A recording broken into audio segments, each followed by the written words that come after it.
Nós estamos aqui com a acadêmica de biologia Amanda Borghetti para falar sobre o viveiro de animais silvestres que ela tem aqui em Toledo.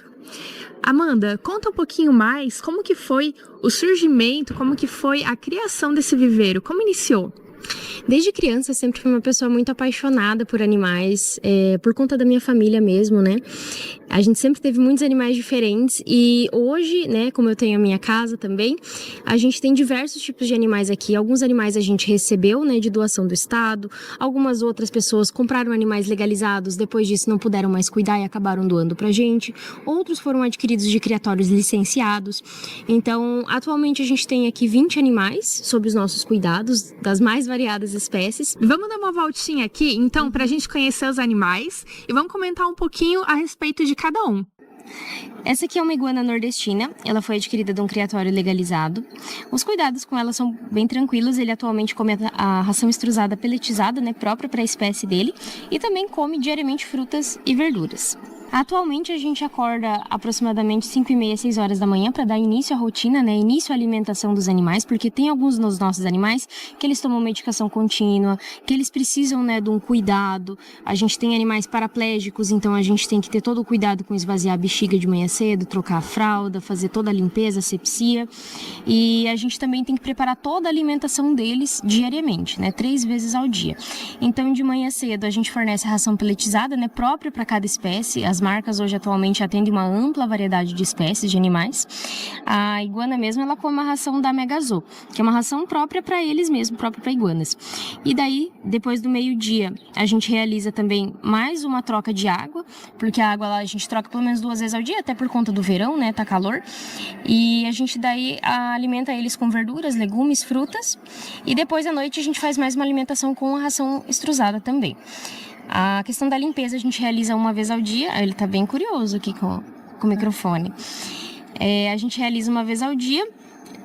E o fornecimento de enriquecimento ambiental também é essencial para deixar essas espécies bem mesmo em cativeiro. Porque tem muitas espécies que acabaram oriundas, né, do tráfico, acabaram saindo da natureza e acabaram ficando aqui com a gente, né? A questão do tráfico de animais é uma questão muito complexa. A gente não apoia o tráfico de animais, a gente nem sequer apoia, muitas vezes, alguns animais silvestres como pet, como é o caso do macaco prego. Eu não concordo que seja um animal vendido como pet, porque são animais muito complexos de lidar. Eles são tão complexos quanto seres humanos. Então, o que acontece? Muitas vezes você compra, de forma ilegal, aquele macaquinho que ofereceram para você, ou que alguém foi lá e coletou, né, achou no meio do mato, ou às vezes até abateu a mãezinha que estava com ele para poder pegar o filhote. Acontece muito isso. E depois a pessoa acaba vendo que o animal é um animal muito difícil de lidar, muito complexo, com temperamentos complexos, e acaba descartando esse animal. Então, a gente é totalmente contra a posse irresponsável de qualquer animal, seja ele animal doméstico, animal silvestre, e a gente é totalmente contra o tráfico de animais silvestres. Todos os animais que a gente tem aqui, todos eles têm documentação, todos eles são registrados, todos eles ou vêm do órgão, né? Atualmente, na verdade, a gente só tem 2 animais que vieram do órgão e um animal que veio do IBAMA. Então, todos os outros animais têm documentação, sejam eles doados, né? Muitas vezes alguém acabou comprando, acabou se arrependendo, não vou dizer se arrependendo, mas viu que não podia mais fornecer a qualidade de vida para aquele animal e acabou doando pra gente. Então, todos esses animais são uma vida e isso merece ser zelado e merece ser cuidado. Esse daqui é o Steve, ele vai ficar bem curioso com o microfone, mas conta pra gente, Amanda, como que ele chegou até aqui? Ele chegou pra gente em 2021 pelo órgão do estado. O IAT entrou em contato comigo pedindo se a gente poderia cuidar de forma temporária deles até eles destinarem para um empreendimento de fauna. E acabou que ele ficou. A gente hoje tem o termo de fiel depositário dele, né? Ele fica com a gente. Atualmente a gente está inclusive abrindo empreendimento para cuidar, né, de outros animais dessa mesma situação. Ele foi eletrocutado, ele vivia num bando, né, com outros animais, com outros primatas. Acabou que ele foi eletrocutado por um fio de luz e ele ficou parcialmente cego. Então, como afetou toda a parte neurológica da cabeça dele, ele não tem condição de retornar para a natureza, porque ele tem algumas limitações físicas, limitações de movimento, neurológicas também, e acaba que o cativeiro acabou se tornando a única solução para ele continuar aqui com a gente. E essa arara azul, como que é o nome dela? O nome dela é Safira. A gente tem um casal atualmente, né? São espécies diferentes, mas eles são um casal, a fêmea é azul, o macho é a vermelha. É uma arara cloroptera e uma arara canindé. As araras, elas são animais que vivem muitos anos. Elas têm uma expectativa de vida de aproximadamente 80 a 100 anos de idade. Então, elas são animais que antes de você adquirir, sempre adquirir, né, de criatórios licenciados, mas antes de adquirir, você pensar muito no animal desse. Porque é um animal que vai provavelmente ficar aí para os seus filhos, para os seus netos cuidarem, porque é um animal que vive muito mesmo. O pessoal fala da tartaruga, as araras vivem bem mais que uma tartaruga. Tem araras hoje em cativeiro que tem aproximadamente 115, 120 anos e elas estão esbanjando saúde ainda. Então, atualmente elas duas vieram, né, de criatório licenciado. A gente recebeu a doação de uma e a outra a gente adquiriu legalmente. E a alimentação delas é à base de ração extrusada e também frutas, verduras e legumes. A gente oferece frutas e verduras sazonais, né, que são da época, ou seja, quando é época de amora, a gente oferece amora, justamente para simular o que elas encontrariam em meio natural. A alimentação delas a gente fornece também sementes, como uma base de gordura, mas não pode ser oferecido diariamente, porque senão causa problemas hepáticos. E o enriquecimento ambiental também é fundamental para elas, porque elas são muito ativas, né? Elas são muito enérgicas, elas exigem um cuidado muitas vezes que o tutor tem que ter, uma atenção. E como elas são bem destrutivas, como vocês podem ver, até roer o palanque ali, então a gente fornece esses enriquecimentos ambientais para elas gastarem essa energia. Certo, vamos dar mais uma voltinha aqui pelo viveiro, que nós temos uma coruja também. Muitas pessoas não sabem, mas as corujas elas são animais carnívoros, então elas se alimentam unicamente de carne. Atualmente, a gente alimenta ela com ratos, né, provenientes de biotério, porque o rato ele é mais calórico que um frango, que uma codorna, então a alimentação correta para esses animais é o rato. Mas a gente pode variar também com pato, com coelho, com porquinho da Índia. Então, se você quer ter um animal desse na sua casa, você tem que estar preparado para gastar bastante, porque elas comem em torno de 60 a 80 gramas por dia, dependendo do animal. E também você tem que estar bem preparado emocionalmente, porque muitas vezes você tem que acabar abatendo o animal, você vai ter que fornecer o animal inteiro, né? Então você não pode comprar no mercado, por exemplo, um sassami pronto.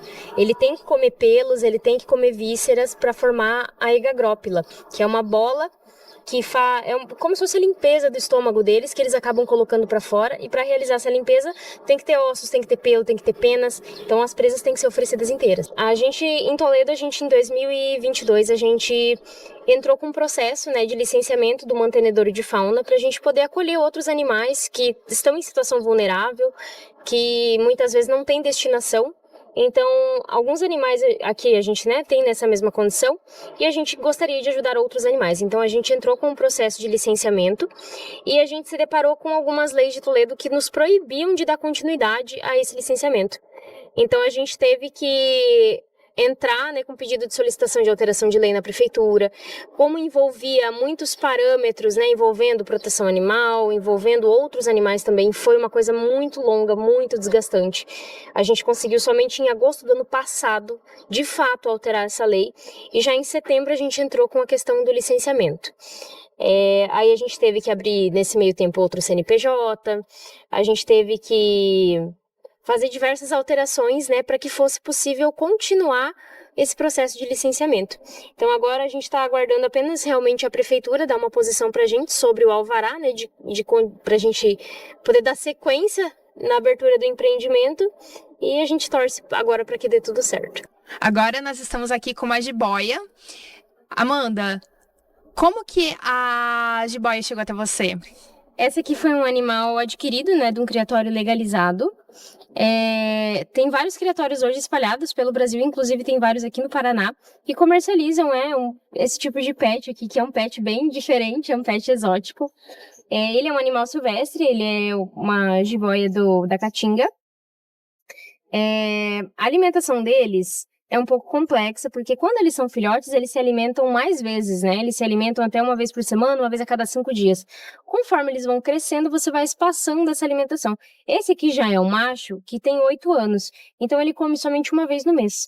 Ele come um rato também, né? Um rato maior, de até 300, 400 gramas, e somente uma vez por mês. Então, para quem às vezes viaja bastante ou não tem tanto tempo para dedicar para um cachorro, ou um gato, esse aqui é um pet muito bacana.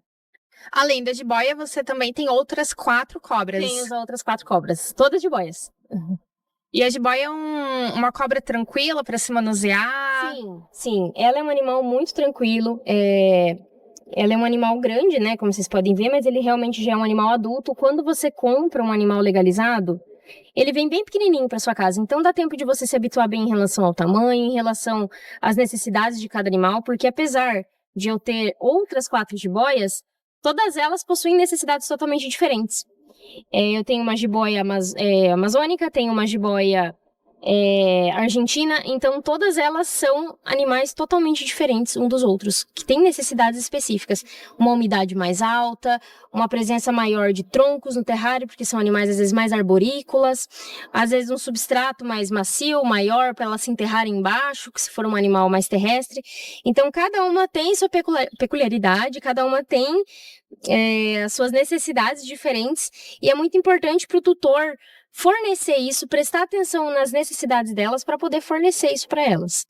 A gente tem atualmente, né, agora a gente está aguardando a posição realmente da Secretaria do Meio Ambiente, da Vigilância Sanitária, para a gente poder dar continuidade no processo de abertura, e a gente pretende resgatar, não resgatar, né, mas manter animais que o Estado nos destinar, de preferência animais que têm algum tipo de deficiência, que são realmente animais muitas vezes que os empreendimentos não conseguem receber, né, por conta da dificuldade de manter um animal disso daí, das necessidades que eles demandam.